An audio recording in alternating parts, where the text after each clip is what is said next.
Assalamualaikum warahmatullahi wabarakatuh. Salam, Om Swastiastu, Namo Buddhaya, dan salam kebajikan.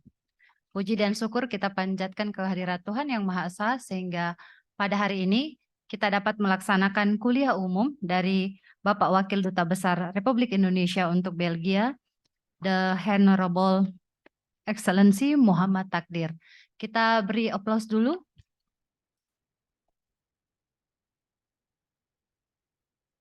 Sebelum kita memasuki acara inti pada hari ini, izinkanlah saya untuk memberikan kesempatan pertama kepada pimpinan fakultas yang pada hari ini akan diwakili oleh Kanda Wakil Dekan 2, Ibu Profesor Dr. In Karita Sakarina SHMH untuk memberikan sambutan dan sekaligus menerima tamu kuliah umum kita pada hari ini. Untuk waktu kami persilahkan. Terima kasih Ibu Dr. Birka, selaku Ketua Departemen Hukum Internasional yang sudah menginisiasi bersama Pak Dr. Kadarudin, yang saya hormati, yang sudah menginisiasi terlaksananya kuliah umum kita pada siang hari ini. Yang saya hormati His Excellency Ambassador Muhammad Takdir. Terima kasih Pak Takdir dan selamat datang kembali ke Fakultas Hukum Unhas. Yang saya hormati para guru besar, para dosen dari Hukum Internasional dan Departemen Hukum Internasional, dan juga mahasiswa-mahasiswa yang mengambil mata kuliah Hukum Internasional ataupun mahasiswa-mahasiswa Fakultas Hukum yang mengikuti kuliah umum pada sore hari ini. Assalamualaikum warahmatullahi wabarakatuh. Dan selamat sore dan salam sejahtera bagi kita semua. Saya mewakili pimpinan Fakultas Hukum Universitas Hasanuddin mengucapkan terima kasih dan penghargaan yang setinggi-tingginya kepada His Excellency Ambassador Muhammad Takdir. Jadi begitu sebutannya ya, kalau duta besar itu kita selalu menyebutnya adalah dengan His Excellency, yang telah meluangkan waktu untuk hadir langsung dan berdiskusi dengan segenap sivitas akademika Fakultas Hukum Unhas terkait isu penting dalam materi ajar hukum internasional, yakni hukum internasional dalam prospek geopolitik global. Informasi penting untuk anak-anakku mahasiswa, dan ini juga jadi motivasi untuk semuanya, untuk mahasiswa semuanya, bahwa His Excellency Ambassador Muhammad Tahir ini adalah salah satu alumni terbaik yang dimiliki oleh Fakultas Hukum Universitas Hasanuddin. Ya, kita beri aplaus. Jadi beliau adalah karir di Kementerian Luar Negeri as a diplomat. Jadi ada yang sudah mengambil mata kuliah hukum diplomatik, ya. Nah, kalau Prof. Hamid itu dosen kita ya, pernah menjadi diplomat, menjadi duta besar. Nah, Pak Takdir ini itu adalah memang karirnya adalah sebagai diplomat. Jadi ketika beliau diangkat sebagai duta besar, ini sudah adalah sebagai karirnya, karir puncak tertinggi ya Pak. Ya. Dan sekedar informasi, tidak banyak alumni Fakultas Hukum yang berkarir di Kementerian Luar Negeri. Salah satunya dari sedikit ini hanya Pak Takdir saja. Jadi kita patut berbangga ya. Semoga ini jadi motivasi anak-anakku semua. Makanya kami hadirkan pada sore hari ini supaya ini juga sekaligus berbagi ilmu beliau sebelum berangkat ke Belgia. Jadi beliau akan berangkat ke Belgia itu tanggal 1 Oktober untuk melaksanakan tugasnya sebagai duta besar Belgia untuk Indonesia.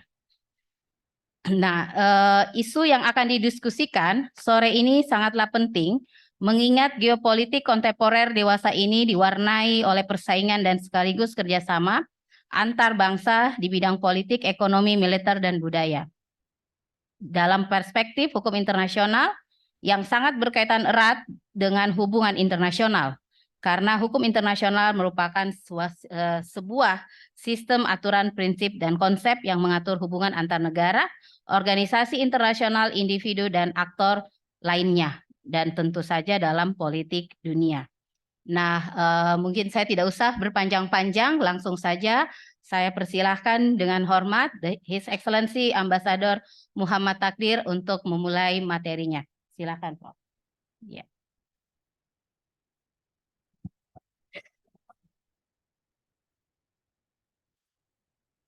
Assalamualaikum warahmatullahi wabarakatuh.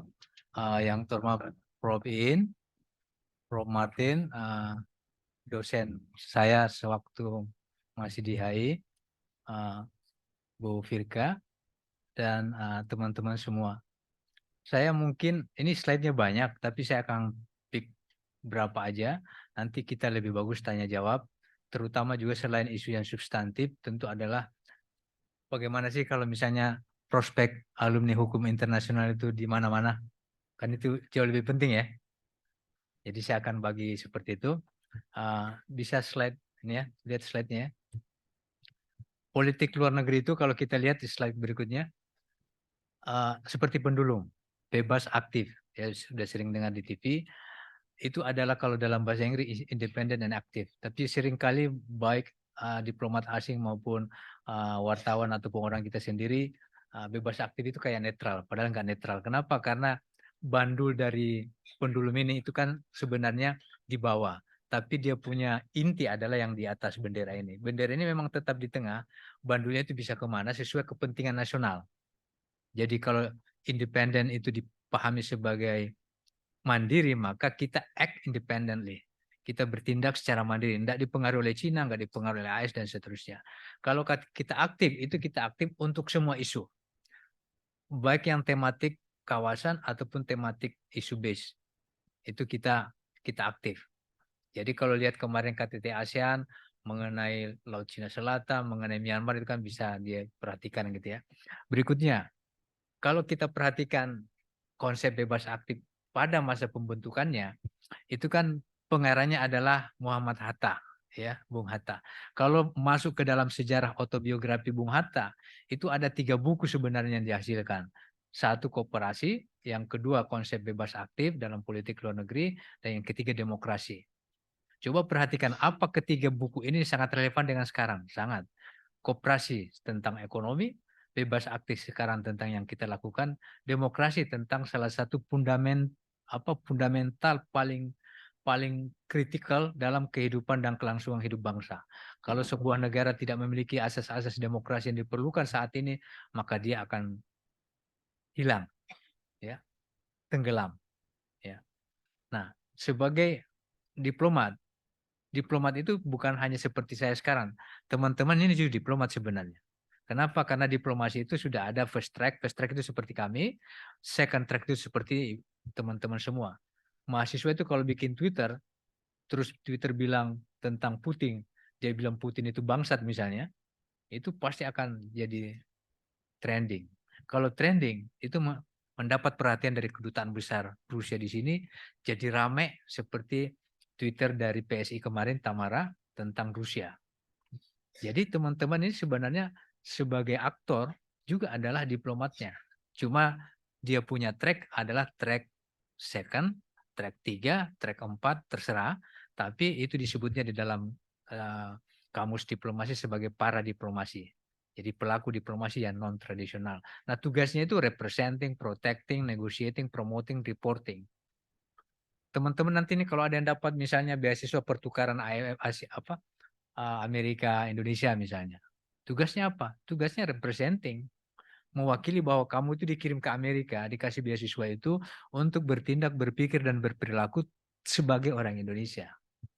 Sehingga apa? Bisa membantu promosi Indonesia di kawasan Amerika misalnya. Atau lebih kecil di tempat homestay di keluarga Amerika yang ada di situ gitu ya.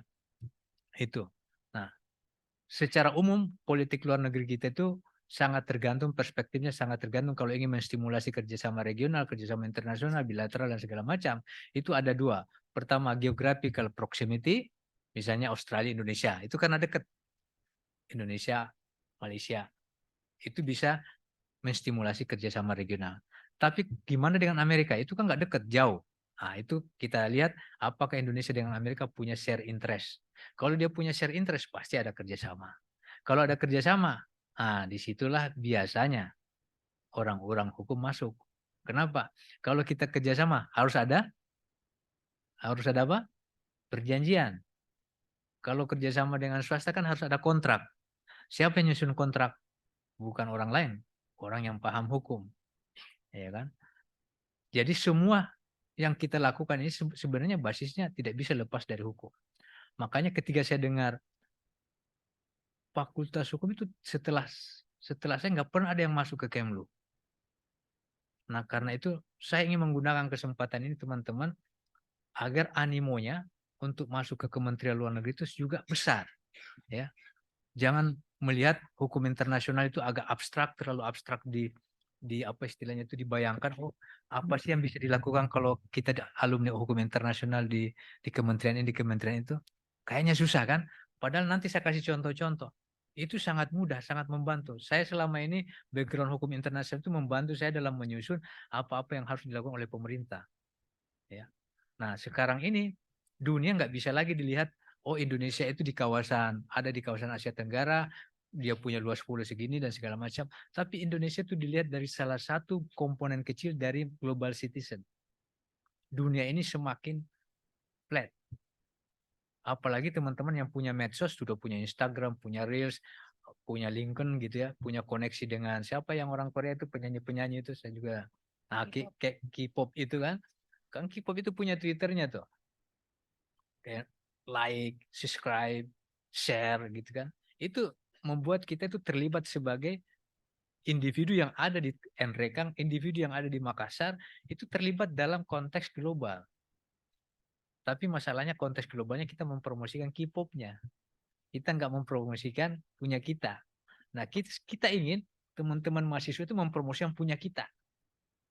Bukan hanya yang luar gitu kan, budaya luar, tapi budaya kita juga yang teman-teman kalau bisa ada kesempatan itu dikampanyekan lewat apa media-media seperti tadi. Berikutnya gambaran dari realitas. Bisa berikutnya, slide berikutnya. Realitas saat ini. Yang kita lihat rivalitas MIFOS policy. MIFOS policy itu artinya apa-apa kebijakan suatu negara itu pasti pertimbangannya kepentingan pribadi. Uni Eropa bilang, oh Indonesia harus mentaati kebijakan deforestasi Uni Eropa. Keluar namanya EU Deforestation Regulation. Sehingga kenapa? Sehingga semua produk CPO kita harus tunduk kepada kebijakan di situ. Nikel kita juga, misalnya di apa istilahnya itu di dispute di WTO. Ya, kenapa? Karena Uni Eropa melihat, oh nikel Indonesia ternyata misalnya lebih banyak dipakai atau digunakan oleh Cina yang menjadi saingannya dia misalnya gitu kan. Itu MIFOS policy. Trust deficit antara Cina dan Amerika tidak ada trust, hilang trustnya, rivalitasnya berkembang dan segala macam. Not functioning global governance. PBB nggak ada yang percaya sekarang PBB, DKPBB misalnya. DKPBB menjatuhkan sanksi kepada Libya 2011. Tapi apa dasarnya? Dasarnya berdasarkan chapter 7. Threat to Peace and Act of Aggression 2011. Jatuhlah resolusi tentang sanksi tersebut. Tapi teman-teman tahu nggak? Apakah tahun 2011 itu Libya melakukan threat to peace? Enggak. Apakah Libya melakukan agresi kepada negara tetangganya? Enggak. Satu-satunya kesalahan Libya atau Gaddafi waktu itu hanya berteriak tentang dedolarisasi. Istilah yang sekarang ini malah dilakukan oleh BRICS. Tapi BRICS aman-aman aja itu. Kenapa? Karena negaranya gede-gede. Libyanya si upil, tapi pengaruhnya besar. Ya. Nah ini contoh yang this are what we are seeing, itulah yang kita realitas yang kita lihat. Tapi harapan kita adalah sebenarnya ini yang what we are hoping adalah kolaborasi international cooperation. Itu hukum semua tuh. Mutual respect, peace and prosperity. Dasarnya semua tentang apa namanya? Perjanjian, nota kesepahaman dan segala macam, ya. Hubungan bilateral yang didasarkan pada itikat baik. Itikat baik kan dalam hubungan diplomatik good faith ya.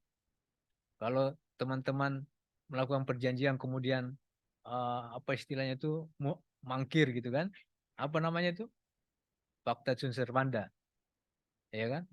Atau misalnya seperti saya diplomat. saya ini PNS. Sebagai PNS, itu ada ikatan hukum nasionalnya bahwa di PNS dilarang mencuri. Kan gitu kan? Tidak boleh, harus bersikap jujur dan segala macam. Saya PNS. Saya ditempatkan di Beijing misalnya. Kemudian tiba-tiba ada instruksi dari Jakarta. Tolong takdir untuk misalnya bagaimana caranya dapat informasi rahasia mengenai microchip mengenai ini dari pemerintah Cina. Saya harus apa? Saya harus mencuri. Saya harus mengelabui orang. Itu kan tidak sesuai dengan PNS-nya.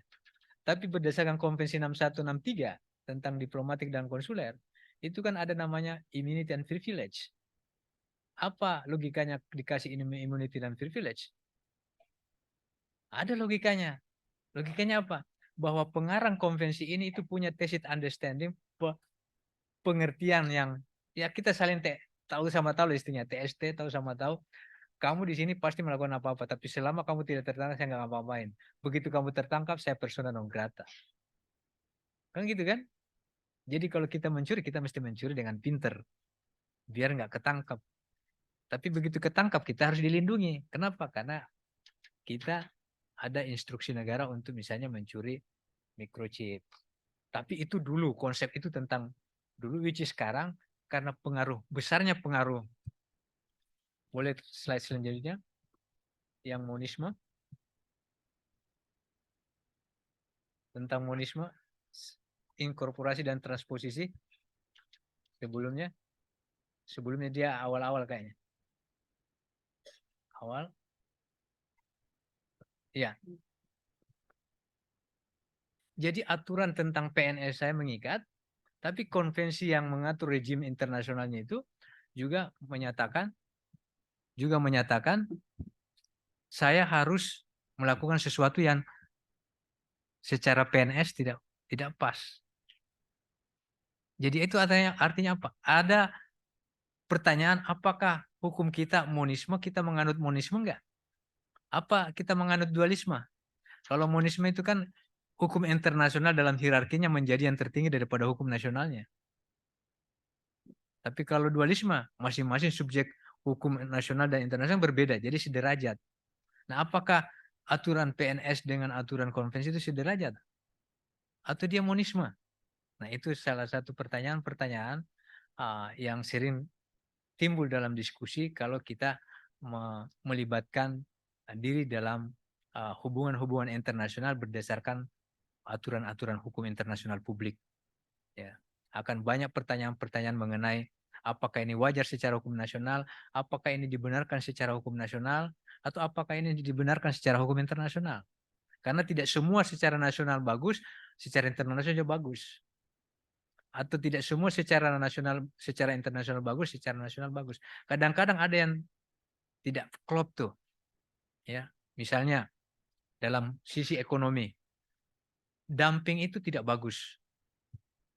Tapi kalau barang-barang produk Indonesia misalnya tidak kita bantu ya untuk bersaing dengan yang lain, maka kita terus menjadi negara pengimpor misalnya. Sehingga saya produk-produk Indonesia yang diproduksi di dalam negeri itu sedapat mungkin mendapat segala macam fasilitas yang bisa dalam bentuk subsidi atau bisa dalam bentuk dumping misalnya. Secara internasional ini tidak benar. Tapi secara nasional kadang-kadang itu bisa dilakukan misalnya. Even WTO pun kalau teman-teman yang punya minat mengenai World Trade Organization, semua aturan-aturan WTO itu memungkinkan diambilnya langkah-langkah nasional. Tapi persyaratannya, langkah-langkah nasional itu harus dilakukan dengan kondisi-kondisi dan prerequisite tersendiri.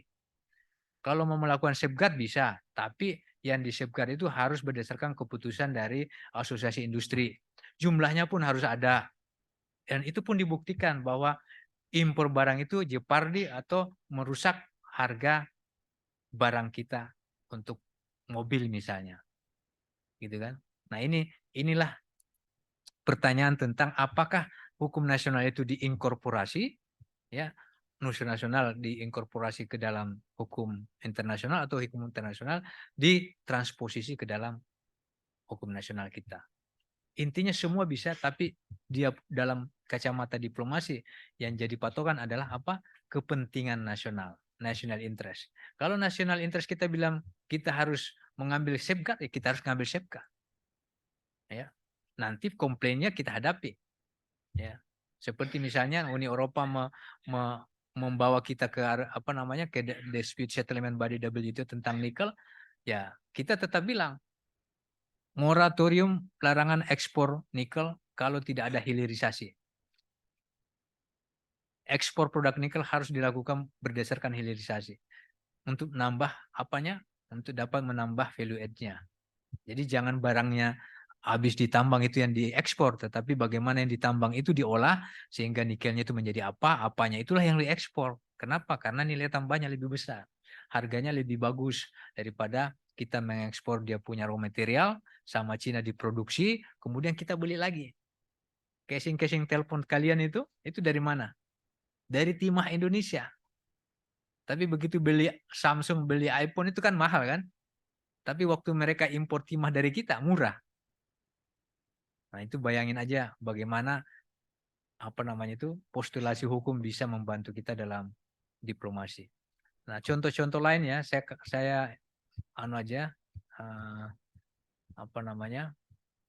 saya kasih contoh yang sesuai hukum internasionalnya. Bisa ke slide berapa nih? Ke slide berapa nih? Buat saya. Oh, digambarnya di mana nih?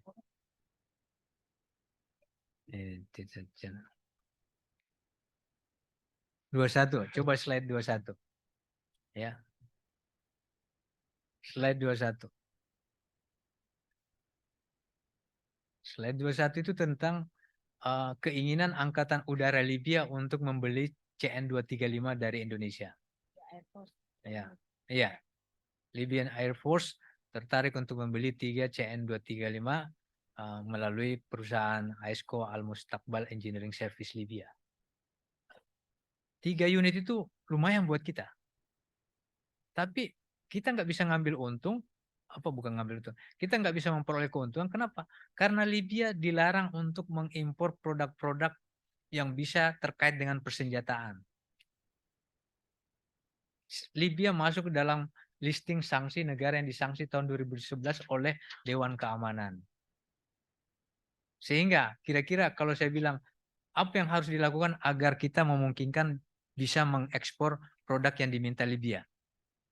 Ada yang tahu? Apa yang harus saya lakukan? Apa yang Indonesia harus lakukan? Ada yang mau volunteer? Orang hukum harus berani. Ya, jangan kalau ditanya, ada yang tahu? Turun. Ada yang tahu? Angkat tangan. Ada yang tahu kira-kira? Kenapa apa yang harus dilakukan? Artinya, orang hukum internasional, alumni hukum internasional, atau mereka yang punya pemahaman hukum internasional yang baik, dalam pikiran yang harus dilakukan adalah bagaimana Libya keluar dari listing negara-negara yang disanksi. Kenapa? Argumen hukumnya apa? Kalau teman-teman belajar resolusi 2011 Dewan Keamanan, itu sanksi itu diberikan berdasarkan chapter 7, Threat to Peace and Act of Aggression. Berdasarkan Dewan Keamanan. Pertanyaannya, nanti teman-teman Google, tahun 2011 itu apakah benar Libya melakukan menjadi negara yang threat to peace, ancaman terhadap perdamaian? Benar nggak? Nggak benar. Coret.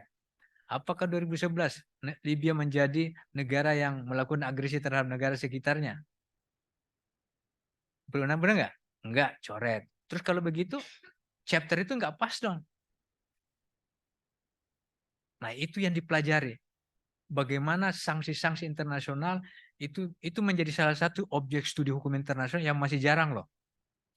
Jadi kalau teman-teman ingin menjadi ahli dalam hal seperti itu, masuk ke peminatan yang terkait dengan hukum internasional. Ya. Karena dengan situ akan bisa paham, mempelajari konvensinya. Konvensinya bilang chapter 7. Berdasarkan faktanya, Libya nggak begitu tahun 2011. Maka di Dewan Keamanan, negara yang mewakili di situ kalau Indonesia ada sebagai non permanen itu, atau melalui kalau Indonesia tidak ada melalui temannya yang kebetulan jadi non permanen, ataupun melalui teman yang permanen members, itu Misalnya mengangkat wacana delisting Libya from the sanction of Security Council di 2011. Itu lewat apa? Lewat studi-studi hukum itu. Karena dia mempelajari konvensinya, mempelajari UN Charter-nya. Apa kelemahan UN Charter? Apa kelemahan faktualnya? Apa kelemahan yuridisnya? Nah, itu contoh ya. Sama juga yang berikutnya. Yang berikutnya itu, ini delistingasi, ya ini, Irkut Corporation ya. Irkut Corporation itu perusahaan aeronautika terbesar Rusia. Dia mau kerjasama dengan Indonesia. Tapi karena Rusia lagi perang dengan Ukraina, Rusia kena sanksi. Siapapun yang berhubungan dengan Rusia juga akan kena sanksi. Kalau hubungannya itu dalam hal produk-produk perdagangan yang satu berhubungan dengan intelijen, berhubungan dengan kemungkinan persenjataan, dan berhubungan dengan kapabilitas atau kemampuan untuk bisa melakukan aksi-aksi bersenjata atau militer. Padahal duit yang ditawarkan banyak, besar tuh. Ada kerjasama teknologi lagi. Tapi kalau kita lakukan, coba slide berikutnya. Kalau kita lakukan misalnya, Dirgantara lakukan, nanti 200 perusahaan Amerika yang menjadi penyuplai bahan dari komponen-komponen CN235, itu oleh pemerintah Amerika misalnya dibilang stop. Nggak boleh berhubungan dengan Indonesia. PT Dirgantara kolaps nggak? Kenapa? Karena perdagangan dunia sekarang ini nggak bisa lagi. Oh, kita nggak bisa, misalnya produk laptop ini. Produk laptop ini komponennya nggak semua di Cina. Lenovo itu Cina ya, tapi nggak semua di Cina. Ada komponennya dari Thailand, ada komponennya dari Malaysia, dan segala macam. Sama dengan mobil-mobil Ferrari ataupun BMW, ya, itu tidak semua Jerman atau Italia. Komponennya ada dari Austria, segala macam. Jadi kalau terjadi disrupsi, istilahnya itu kalau dalam politik, kalau terjadi disrupsi kayak perang di Ukraina, kemudian badai di mana, itu muncul namanya butterfly effect. Butterfly effect itu kupu-kupu di kawasan Sungai Amazon itu mengepakkan dia punya sayap. 5 jam kemudian terjadi hurricane di Texas. Kan nggak logis kan? Ngapain kupu-kupu sekecil itu ngepak-ngepak sayap terus tiba-tiba hurricane di Texas? Tapi itu menggambarkan istilah, kalau terjadi sesuatu saat ini, era ini, kalau terjadi sesuatu di satu kawasan, maka dia akan memberi dampak dalam hitungan berapa hari, berapa minggu, berapa bulan pada kawasan yang lain. Ketika Ukraina diserang oleh Rusia, orang berpikir, oh gandum kita aman. Bulan pertama. Bulan kedua aman. Masuk bulan ketiga, baru kelabakan. Gandum hilang. Fertilizer hilang. Kenapa semuanya, hampir semuanya dari Ukraina dan Rusia? Produsen gandum terbesar dunia. Nah, kalian kan senang Indomie. Iya. Nah, kalau gandumnya nggak ada, nggak bisa bikin Indomie. Kalau nggak bisa bikin Indomie, yang jual di warung-warung Indomie nggak bisa hidup. Itulah butterfly effect-nya tuh. Sama kalau misalnya di Laut Cina Selatan. Sekarang ini ada 3 flashpoint di kawasan. Flashpoint pertama Laut Cina Selatan. Flashpoint kedua Semenanjung Korea. Flashpoint ketiga adalah Selat Taiwan. Semua flashpoint itu kalau terjadi situasi perang dan segala macam, itu negara-negara yang terlibat langsung dan tidak langsung itu adalah pemilik arsenal nuklir. Cina 300 hulu ledak nuklir, Amerika 5.500 arsenal nuklir, hulu ledak nuklir, Rusia 5.900, Korea Utara 23 hulu ledak nuklir. Meledak 2 aja, habis kita. Kalau meledak nuklir di kawasan Laut Cina Selatan, di 80% rute perdagangan kita lewat Laut Cina Selatan. Kalau yang senang kosmetik e-commerce yang COD, lewatnya lewat situ. Mau COD kemana kalau terjadi perang? 80% produk perdagangan kita lewat Laut Cina Selatan.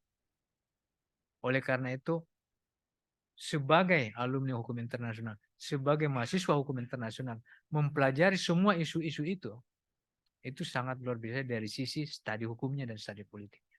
Saya selalu bilang sama teman-teman, kalau ada yang memilih masuk hubungan internasional apa masuk hukum internasional. Even terhadap anak saya bilang, masuk kamu hukum internasional. Loh, saya mau hubungan internasional. Kalau kamu masuk hukum internasional, kamu akan bisa menguasai hubungan internasional. Tapi kalau kamu masuk hubungan internasional, belum tentu kamu menguasai hukum internasional. Paham? Saya alumni hukum internasional. Tapi kalau bicara ekonomi, saya bisa. Bicara politik ini, saya bisa. Bicara tentang kesehatan juga saya bisa. Kesehatan dalam konteks geopolitik. Apa contohnya? COVID. Riset menemukan bahwa pandemi itu dalam siklus kejadiannya terjadi dalam 100 tahun. Sejak 1700 sampai sekarang. Setiap 100 tahun terjadi pandemi. Mau itu black apa itu di Eropa. Kemudian ya tahun berapa 700, 800 ke 900 itu 3 pandemi. 900 ke 2000 sekian pandemi. Hanya mulai 2000 sampai dengan 2021 5 pandemi. Itu 20 tahun. 2000 sampai dengan 2001 itu sudah 5 pandemi. MERS, SARS, Ebola, COVID, apalagi satu. COVID kan. Bahkan ada yang terakhir monkeypox. Monkeypox itu nggak dihitung pandemi karena kita cepat kan. Tapi itu sebenarnya pandemi. Artinya dalam yang tadinya 100 tahun, ini bisa 20 tahun. Kalau 20 tahun terjadi, apa yang akan kita saksikan? Pelabuhan-pelabuhan tutup, kontainer tidak masuk, kapal-kapal kosong. Kenapa? Karena lockdown. Kalau lockdown, kalian nggak bisa bergerak. Kalian frustrasi, ke kanan tembok, ke kiri tembok, ke depan tembok, ke belakang tembok. Coba kita renungkan tuh. Artinya ini masalah medis. Tapi karena sebagai hukum internasional kita paham komplikasinya dan konsekuensinya, saya bisa gambarkan seperti saya seorang ahli medis. Ya kan? Misalnya juga satu lagi contoh terakhir. Siapa yang suka pusing di sini? Kalau pusing biasanya minum apa? Hah? Atau demam gitu? Panadol. Panadol, paracetamol ya? Nah, paracetamol. Nah, tahu nggak bahan paracetamol? 90% itu impor. Dari mana? Dari Cina, paling tinggi dari Cina. Coba bayangkan, kalau dalam perjanjian kontrak perdagangan, tiba-tiba Cina bilang, saya berhenti kirim bahan baku untuk paracetamol. BBO-nya, bahan baku obat namanya. Berhenti kirim. Kita pusing-pusing kan, mau minum apa? Ya kalau saya sih banyak herbal-herbal yang lebih bagus, cuma kan kita nggak nyari aja. Ya kan? Iya sudah tergantung sama obat. Kalau saya sih Tuhan memberikan banyak kesempatan di negara ini, apa namanya itu keanekaragaman hayatinya sangat luas dan besar, tapi kita aja yang tidak syukur. Ada ternyata obat di halaman kita. Saya punya di rumah itu saya nanam binahong. Binahong itu buat orang yang gula kan. Iya. Jadi setiap tetangga, tetangga bisa bilang, ambil aja bu, saya potong, kasih. Itu obat. Tapi coba bayangin kembali ke paracetamol. Kalau Cina berhenti. Nah bagaimana caranya agar kita ini bisa resilience terhadap kondisi-kondisi kritis pandemi atau disrupsi. Iya membangun industri obat-obatan yang kuat. Tapi bagaimana caranya? Ya dipikirin. Kalau nggak dipikirin nggak tahu caranya sampai kapan. Nah itu yang kita bantu. Even yang obat pun kita bantu. Bagaimana caranya bikin? Karena saya kasih gambaran. Coba bayangkan kalau misalnya terjadi disrupsi, lockdown, bahan paracetamol nggak bisa masuk ke Indonesia. Sementara kita flu demam segala macam tuh, obatnya paracetamol. Ya, sebelum ke resep dokter ya misalnya. Jadi banyak hal-hal yang apa namanya sebagai alumni hukum internasional ini patut untuk menjadi pertimbangan bahwa profesi apapun yang kalian akan tekuni nanti sebagai subjek atau pelaku dari studi ini, saya bisa jamin bahwa hukum internasional salah satu yang terbaik. Ya, salah satu yang terbaik. Di Amerika, profesi yang saling racing itu 1-2 adalah akuntan dan lawyer. Dan lawyernya bukan lawyer lokal. Lawyer antar negara, lintas negara. Itu berarti kan hukum internasional. Harus tahu publiknya, harus tahu private-nya. Dan harus tahu korporasinya. Ya. Nah, saran saya nanti kembali terakhir aja biar bisa tanya jawab. Slide terakhir itu rekomendasi. Sebenarnya banyak contohnya nih, lain kali kalau kita Zoom ya. Zoom nanti saya bilang sama Bu Firka, kalau teman-teman mau ini Zoom saya. Ini anggap aja saya kembalikan ilmu yang saya dapat dari fakultas ini. Ya. Coba yang terakhir, recommendation. Pelajari isu ekonomi berdasarkan perspektif internasional, hukum internasional. Hukum arbitrase, hukum dispute, sengketa. Ya. Terus apa lagi? International private law. Karena ini yang banyak dicari nih. Ya. Kemarin saja 3 atau 4 bulan yang lalu, itu saya ketemu Thailand, orang Taiwannya bilang begini, Muhammad, our TCMC is opening vacancy for manager geopolitik. Manager. Belum pernah ada perusahaan itu bukan manajer geopolitik. Yang ada manajer public relations, government affairs, dan lain-lain. Tapi nggak ada manajer geopolitik. Kenapa bisa ada manajer geopolitik? Karena TCMC-nya itu, industri semikonduktor, itu sekarang lagi jadi rebutan antara Cina dan Amerika. Dan kemungkinan kalau Cina menyerang Taiwan, itu karena semikonduktor. Jadi perusahaan ini perlu orang yang paham geopolitik. Pertarungan dua negara. Siapa yang bisa itu? Saya yakin orang hukum internasional. Kalau cuma orang hubungan internasional, dia mempelajari konsekuensi legal kontrak dan segala macamnya. Tapi kalau dia hukum internasional, dia bisa lihat kontraknya, perjanjian segala macam, dan bisa dia lihat yang lainnya. Ya. Saya kira itu buat pengantaranya. Terima kasih. Assalamualaikum warahmatullahi wabarakatuh. Waalaikumsalam warahmatullahi wabarakatuh. Saya ter-amaze ya tadi pemaparan dari our Honorable Excellency Kanda Takdir. Kita panggil Kanda boleh ya? Yes. Sir. Panggil nama aja dong. Siap. Biar nggak kelihatan tua ya. Siap. Dengan berbagai pengalaman pada saat sampai sekarang mengisi dalam posisi di Kementerian Luar Negeri. Saya sekaligus dulu menyampaikan singkat ya pengalaman dari Kanda Takdir. Beliau adalah Director for Center of Policy Strategy of Asia Pacific and Africa at the Foreign Policy Strategy Agency (BKSLN) dari Kementerian Luar Negeri.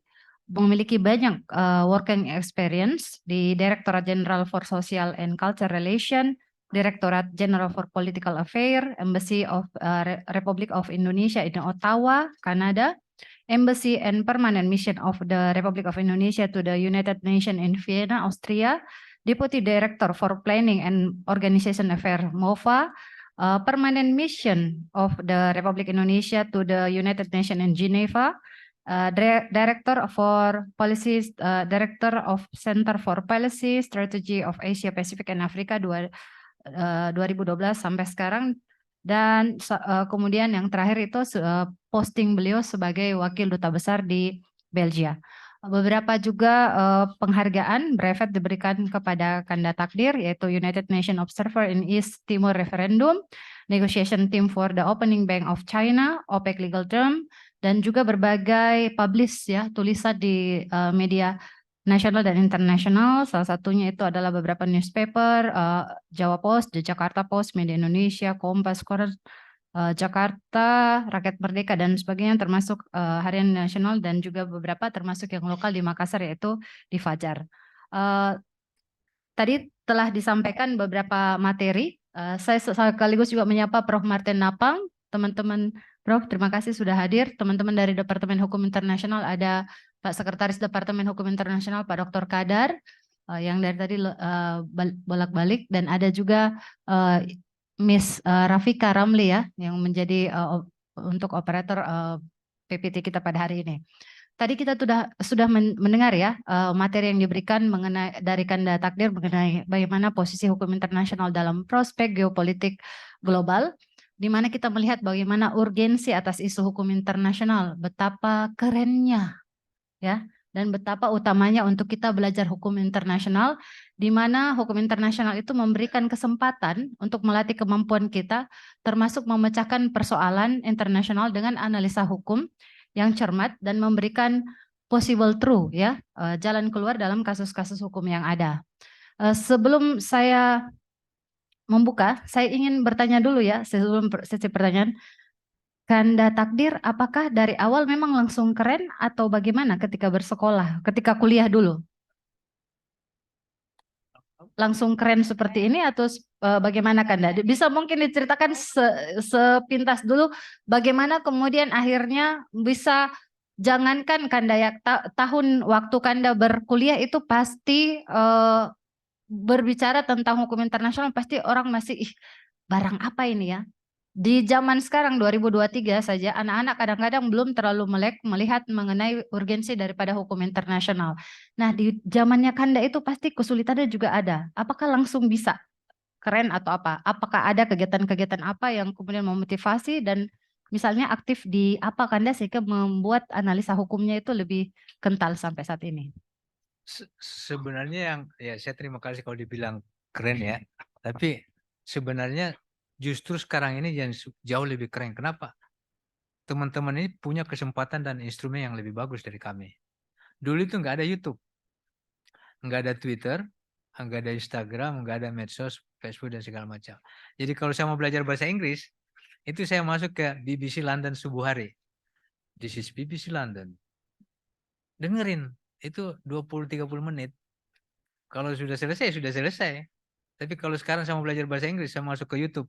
Modul beginner untuk English conversation atau English writings. Klik, keluar tuh. Langkah pertama. Langkah kedua. Terus untuk latihan sekarang kalau masuk ke Twitter mungkin banyak. Di sini siapa yang tidak punya Twitter? Rata-rata punya kan? Pertanyaan berikutnya, berapa orang yang masuk ke klub diskusi Twitter? Tahu nggak kalau ada klubnya? Ada yang tahu nggak? Ada yang pernah ikut? Di bagian mikrofon Twitter itu, kalau kita klik, itu kan ada live discussion. Dari semua tema, dari mulai politik, ekonomi, sampai seks, semua ada di situ. Tinggal pilih aja. Senang dengan politik, klik live discussion on politik in US. Kalau ada. Kalau senang misalnya dengan hewan, memelihara hewan, ini. Ada live discussion, klik. Mau bicara, mau dengar. Itu untuk membuat latihan. Kalau sudah latihan, pasti keren. Kalau latihan ya, kalau nggak latihan ya enggak. Nah, dulu nggak ada gitu. Terus kenapa bisa begini? Karena kita hanya mendengar orang yang berbicara. Saya senang mendengarkan orang berbicara. Saya serap ilmunya. Saya praktekkan. Anak saya itu saya suruh bilang, kalau kamu ingin punya public speaking yang bagus, ikut TED. Senang kan ikut TED ya? Public speaking. Tapi yang begitu kan banyak sebenarnya. Tinggal kita mau cari aja. Jadi sekarang ini kalau ada yang sampai misalnya tidak keren karena ini, itu saya sayangkan. Karena dengan yang terbatas aja dulu kemarin kita bisa, kalau sekarang mestinya lebih bagus. Jadi itu kira-kira pelajarannya sih, Bu Turga. Ya. Terima kasih Kanda Takdir. Saya yakin itu pasti akan menancap di memori kita dan saya harapkan anak-anakku sekalian juga itu bisa untuk mempraktekannya. Sebelum kita menyelesaikan stadium general kita pada hari ini, bolehkah kami membuka Q&A, Kanda? Sesi tanya jawab. Ada Saya persilakan 2 penanya dulu. Ya, 1, 2, ada 2, 3 ya, dengan di sana, karena kita boleh 3 ya, 3 penanya. Silakan ke depan, kemudian nanti akan ada mic, sebutkan nama, kelasnya dari mana, kemudian langsung singkat pada pertanyaannya ya.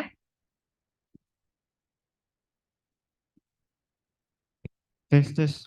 Ya. Assalamualaikum warahmatullahi wabarakatuh. Waalaikumsalam warahmatullahi wabarakatuh. Perkenalkan, nama saya Muhammad Zulkifli Nur Hariru, Prodi Ilmu Hukum Angkatan 2022.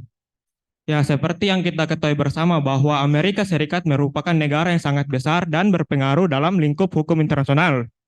Dan jika kita melihat bahwa ini Amerika merupakan negara yang kita telusuri dari sejarahnya suka mengintervensi negara-negara lain terkait paham-paham ideologi. Contohnya seperti pada perang Vietcong, perang Vietnam kemarin, dan Kuba. Mengenai ideologinya dibawakan ideologi kapitalis melawan komunisme. Dan jika kita melihat bahwa Amerika juga sempat memiliki kasus yang mengintervensi negara seperti yang dikatakan tadi, Libya dan Iran. Yang menyebabkan negara Iran dan Libya kehilangan 2 presidennya, yaitu Muammar Gaddafi dengan Saddam Hussein. Dan bukti mengatakan bahwa Saddam Hussein dan Muammar Gaddafi tidak terlibat dalam kejahatan internasional. Yang dimana jika kita melihat dari fakta tersebut, apakah negara Amerika ini dapat diberikan sanksi pelanggaran internasional, sehingga menyebabkan kedua presiden negara tersebut mati dalam kasus fitnah yang dilakukan oleh George Bush. Terima kasih atas kesempatannya.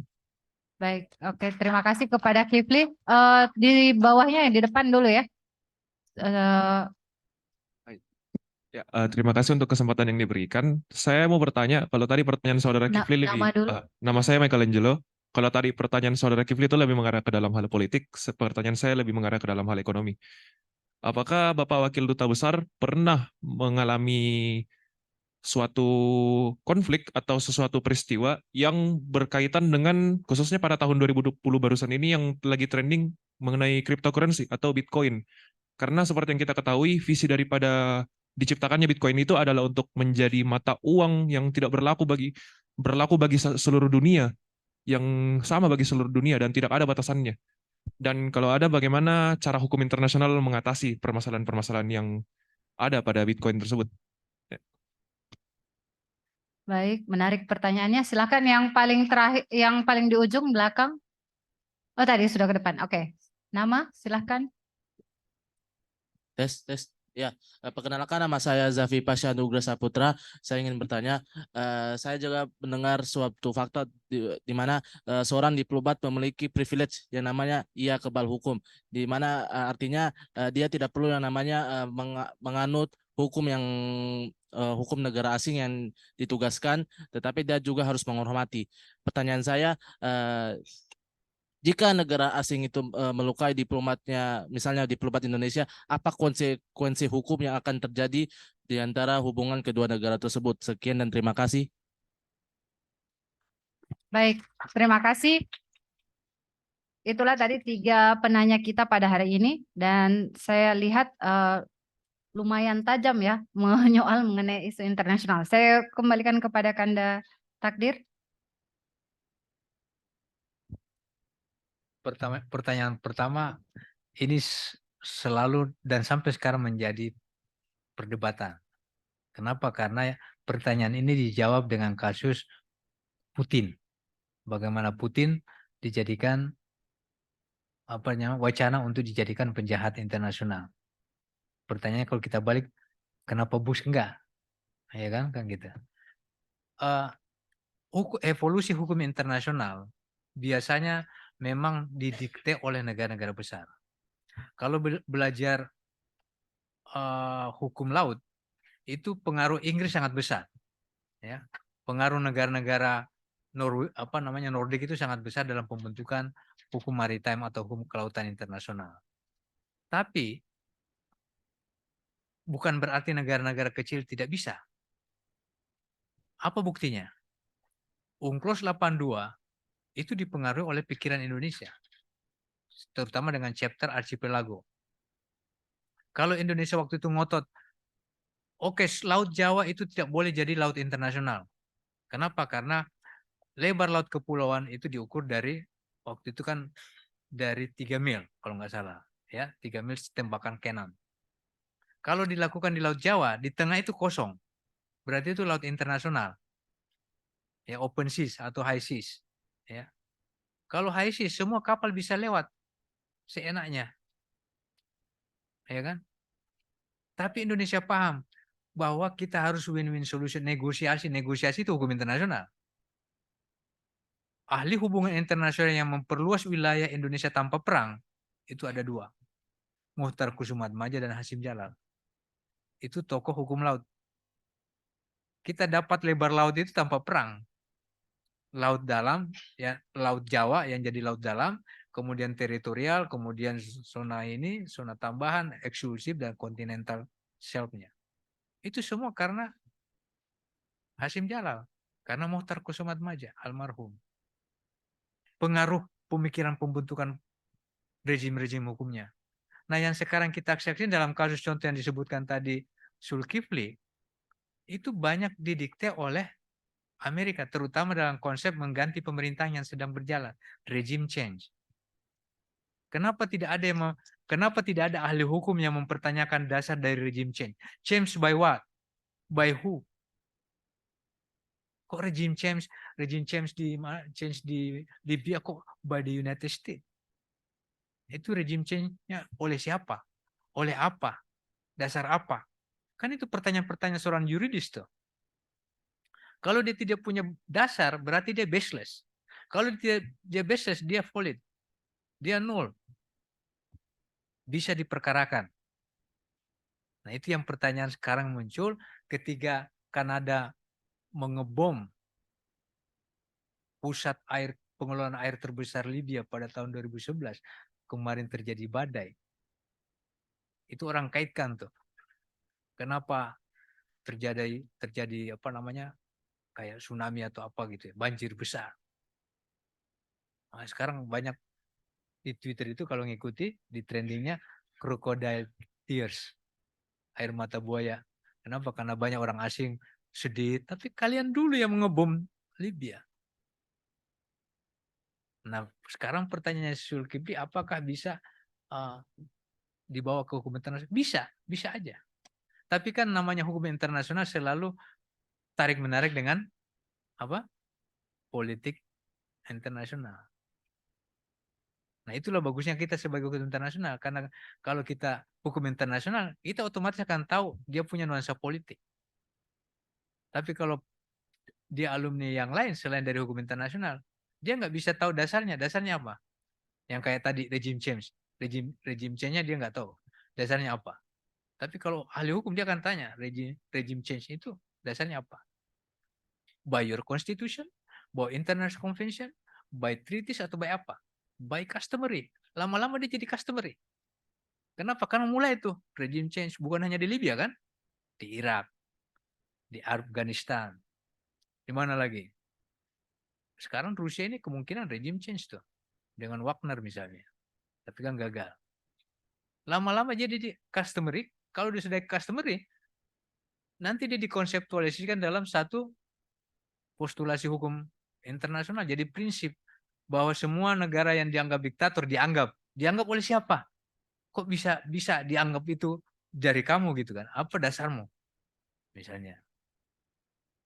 Akhirnya jadi prinsip hukum internasional. Jadi kalau ditanya apakah bisa dibawa? Bisa, tapi ya itu tadi benturannya politik internasional. Michelangelo, ini pertanyaan bagus nih. Cryptocurrency. Kalau saya sendiri belum pernah menangani karena secara negara kita belum pernah ada gesekan. Ya. Kalau secara individu, investor dengan siapa gitu, itu kemungkinan ada. Ya. Tapi dari related isu yang seperti misalnya local currency transaction, ya itu lagi rame memang. Ya. Di istilah lain dedolarisasi. Tapi kalau kita jangan pakai dedolarisasi. Lagi-lagi balik kepada politik. Kenapa? Kalau pakai dedolarisasi, nanti Amerika marah. Oh, kamu mulai dekat dengan Cina, sekarang nggak pakai dolar lagi ya, dedolarisasi. Tapi kalau kita bilang Indonesia mengutamakan local currency transaction, kenapa? Karena kalau pakai dolar misalnya, seperti kami misalnya, kami itu di sana digajinya dolar. Tapi diambil dari sumber APBN yang rupiah. Berarti sebelum dikirimnya rupiah, nanti di sana kan harus ditukar. Nah, ditukar itu selisih penukarannya itu tidak ada dalam APBN. Jadi kalau naik, ya habis APBN kita. Misalnya. Nah, kalau pakai local currency transaction jauh lebih bagus misalnya, karena tidak terlalu ini kan, pakai mata uang apa misalnya, yuan, Cina, ya kan? Mau beli barang nggak harus dolar, yuan bisa, rubel bisa, itu bisa tuh, lebih menguntungkan. Jadi tapi jangan pakai didolarisasi, nanti kamu menciptakan musuh. Pakai aja lah local currency transaction. Tidak ada masalah kan, orang independen kan. Nah itu, saya kira itu sama dengan kripto juga, meskipun dia punya nuansa berbeda, tapi kasusnya sampai sekarang belum ada yang sampai ke tingkat negara, lebih kepada hubungan pengusaha dengan pengusaha, investor dan lain sebagainya. Saputra, apakah negara asing melukai diplomat, bagaimana konsekuensi hukumnya? Nah ini pertanyaan rada-rada jelimet, karena harus ada kasusnya ya. Saya belum pernah lihat orang negara penerima pejabatnya melukai kita. Tapi kalau diplomat asing yang melukai negara setempat ada. Nah biasanya itu prinsipnya sih persona non grata. Meskipun dalam salah satu kasus di Kanada, diplomat Moskow menabrak penduduk Kanada, mati. Maka oleh pemerintah Kanada diminta untuk ada kayak penemuan hukum. Ya dulu kalau Pak Ahmad Ali itu ngajarinya penemuan hukum kan, law engineering gitu kan, invention ya, iya, itu mereka minta penemuan hukum, bagaimana caranya agar diplomat Rusia ini bisa dihukum tetapi tidak mencederai kewajiban Kanada dalam menghormati hukum internasional kan. If privilege immunity kan hukum internasional. Konvensi 63 bilang untuk diplomatiknya bilang 61, Konvensi 61 diplomatiknya bilang diplomat itu harus menghormati peraturan setempat. Ya kan? Nah, kalau dia melukai, menabrak, mati, bagaimana caranya diplomat Rusia ini bisa dikenakan hukum nasional setempat, tetapi pemerintah Kanada tidak mencederai kewajiban internasionalnya untuk menghormati hukum internasional, Konvensi 63, soal kekebalan tersebut. Ditempuhlah cara pendekatan politik. Jadi Kemenlu-nya Kanada terbang ke Moskow, bicara dengan ini untuk melepaskan status diplomatiknya. Tapi tetap Rusia tidak mau. Itulah hebatnya. Rusia nggak mau. Ya udah dipulangkan. Nah dipulangkan berdasarkan hubungan politik yang bagus. Rusia bilang biarlah kami yang menghukum. Nah, bukan Kanadanya menghukum. Kanada maunya dia menghukum. Tapi oleh Rusia dia paham biarlah kami yang menghukum diplomat kami yang menabrak sampai mati orang ini, sehingga hukumannya dia tetap dia terima meskipun dia sebelumnya bisa lepas dari hukum Kanada. Itu kira-kira. Ya. Saya pingin sebenarnya yang perempuan nanya. Ya. Kalau di Kemenlu itu perempuan lebih banyak dari laki-laki. Pegawainya. Karena apa? Karena perempuan lebih pandai lah istilahnya, dalam lebih telaten membaca sesuatu gitu kan. Cuma kurang berani untuk menyampaikan mungkin. Nah saya minta kalau bisa dia menyampaikan apa gitu. Ya, karena 3 tadi sudah lagi tuh. Masa laki-laki? Ayo. Satu lagi. Baik, silakan. Satu perempuan. Ada dari kelasnya, Mem? Silakan.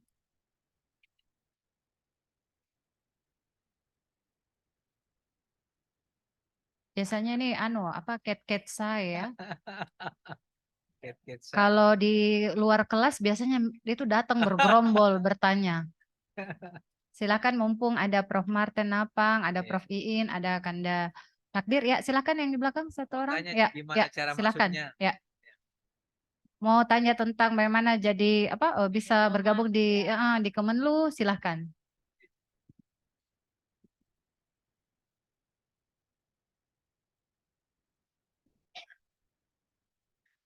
Good afternoon, Your Excellencies. Jadi saya perkenalkan, nama saya Edelin Gonta dari kelas internasional. Siapa namanya? Edelin, Pak. Edelin ya. Iya, dari kelas Hukum Internasional E. Jadi pertanyaan saya agak berkaitan dengan pertanyaan teman yang tadi mengenai diplomatic immunity.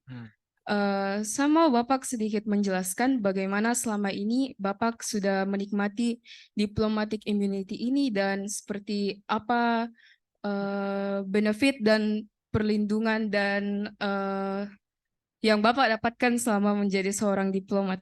Iya. Terima kasih, Pak. Saya jawab langsung aja ya. Banyak sebenarnya yang paling komersial itu tanda kutip ya. Saya nggak bayar pajak. Ya. Itu yang paling enak, nggak bayar pajak, beli. Tapi kalau kita naik mobil itu, terutama di negara-negara Western Hemisphere, kayak di Kanada itu, kalau dia lihat platnya itu plat CD, ya, Korps Diplomatik, itu kalau klakson kencang banget. Kenapa? Karena dia nganggap kurang asem nih orang, depan ini nggak bayar pajak. Ya kan? Itu dari sisi yang komersialnya. Kalau yang lainnya, kalau kena tiket, saya nggak harus bayar. Ya, misalnya speeding, itu cukup kita bikin nota diplomatik. Misalnya nih, terutama di Eropa ya, karena itu kan pakai kamera. Kita nggak sadar kita speeding. Itu datang surat Kemlu. Speeding, nomor plat mobil, tapi dia nggak tahu siapa gitu. Nanti kantor nyari tahu siapa. Waduh, saya yang kena nih, mobil saya nih, panggil sama duta besar. Ini kamu nih, oh sorry Pak, gini-gini kemarin gini-gini, saya lupa gini-gini. Ya udah, bikin surat permintaan maaf. Minta maaf aja. Tapi kalau sesuatu yang sangat serius kayak nabrak itu sulit.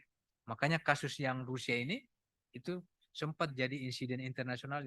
Nanti Google aja local accident in Ottawa tahun 2022 atau 2003 yang mengakibatkan matinya 180 itu sempat jadi insiden internasional, ya kan? Nah oleh karena itu banyak sih sebenarnya benefit immunity itu, tapi jangan berarti karena mau menikmati itu kemudian seenaknya. Makanya ada klausulanya itu tetap harus menghormati hukum setempat. Ya, misalnya kalau parkir mobil karena CD seenaknya dia parkir, nah dia tetap ini. Dalam hal yang lebih keras lagi itu bisa kita gunakan, misalnya waktu saya di Hong Kong, waktu itu habis 9/11 oleh salah satu security Hong Kong, saya disuruh keluar dari line. Setelah dia keliling, kan dia sebelum boarding itu dia keliling, dia lihat paspor. Mungkin karena waktu itu ada stereotip terhadap Arab gitu ya, atau Muslim. Jadi semua yang nama Muhammad itu di screening. Muhammad teroris nih, gitu kan. Dilihat nama saya Muhammad, wah, disuruh Muhammad bisa keluar dari line, ada apa? Ada sedikit bicara. Oh mengenai apa? Saya tanya. Keluar karena kalau kita bicara, oke, saya masih bisa paham kan. Terus gini, saya lihat ini paspornya. Saya ingin tahu apakah ada ID lain. Karena dia pikir kok ada orang Arab kecil, ya kan? Ini orang Arab, biasanya orang Arab kan jenggot, klimis, tuh ini kok kecil gitu kan? Jadi nah, terus saya tanya, what exactly you need? My ID? You are holding my ID. Kamu sudah megang ID saya. ID apa lagi? I mean another ID. No, you are holding my ID. Karena itu paspor hitam kan? Kamu sudah megang paspor saya. Berarti kamu tidak punya kepercayaan terhadap paspor itu yang diterbitkan oleh negara saya. Itu kan penghinaan. Jadi kalau kamu tidak terima itu ID saya, explain to me apa reasonnya. Nggak bisa dijelasin. Dia tetap ngotot, no, saya tidak kasih. Saya ada di kantong, saya bilang. Saya ada. License ada. Tapi itu ID saya yang paling tinggi saya bilang. Karena di belakang paspor itu ada tertulis Menteri Luar Negeri mengharapkan agar diberikan kemudahan. Ya kan? Di situ. Berarti kamu nggak menghormati. Karena dia ngotot, saya bilang, let me make it easier for you. Give me your name, the full name, positions. Nanti saya sampaikan ke konsulat saya. Biar cepat, karena ini sudah mau boarding nih. Lama kali dia ngobrol. Akhirnya dia panggil atasannya, saya nunggu. Atasannya bilang, kayaknya geleng-geleng kepala, emang nggak bisa. Ya memang nggak ada dasarnya. Nggak ada dasarnya. Karena itu hanya stereotyping aja.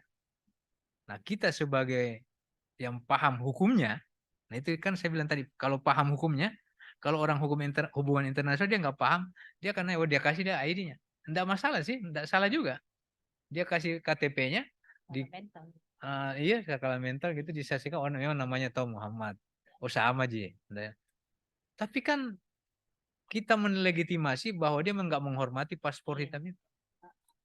Ya kan? Nah, kalau kita orang hukum kita tahu dia salah. Tapi kalau orang non hukum biasa aja.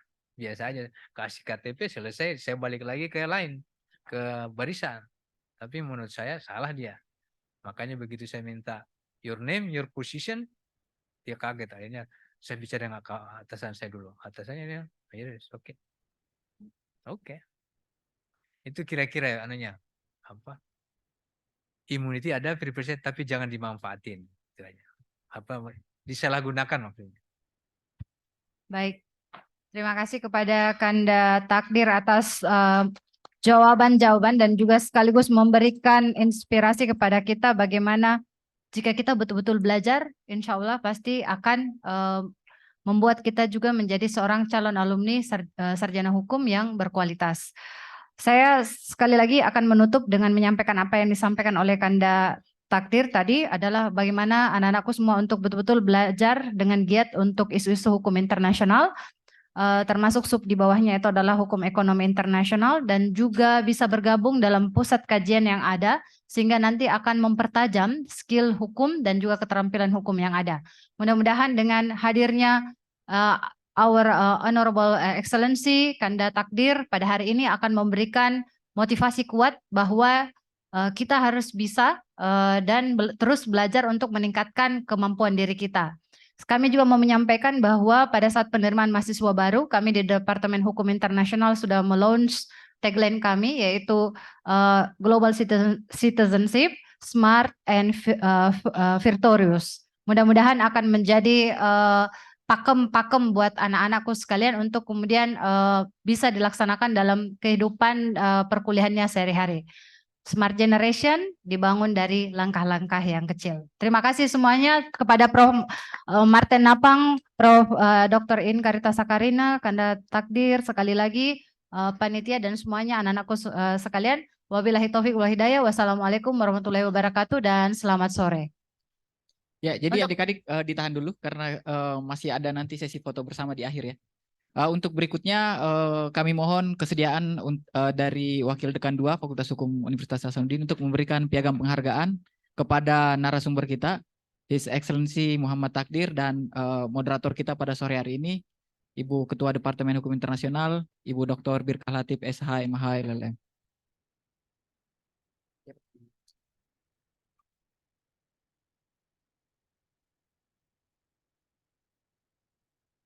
Kalian pernah foto bersama? Ya. Di sana, di sana.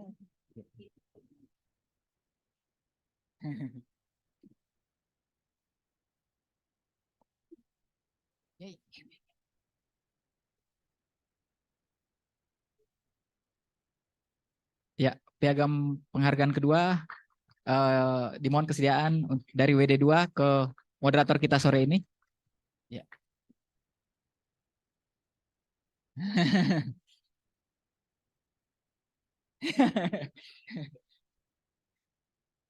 Ya, terima kasih. Ya, boleh Prof kita foto bersama. Adik-adik boleh berdiri. Nanti kita akan foto bersama. berdiri dan boleh merapat ke bagian tengah. Setelah itu silahkan diisi absennya.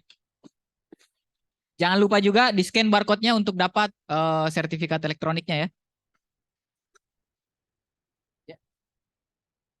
Ya, silakan adik-adik dipercepat karena ini sudah mau jam 6 sore. Ya, ya boleh dipercepat adik-adik sekalian. Tondi.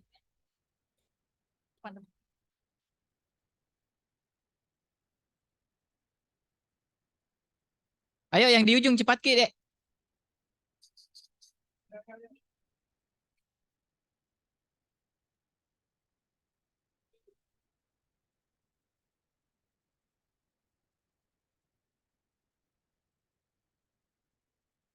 Ya.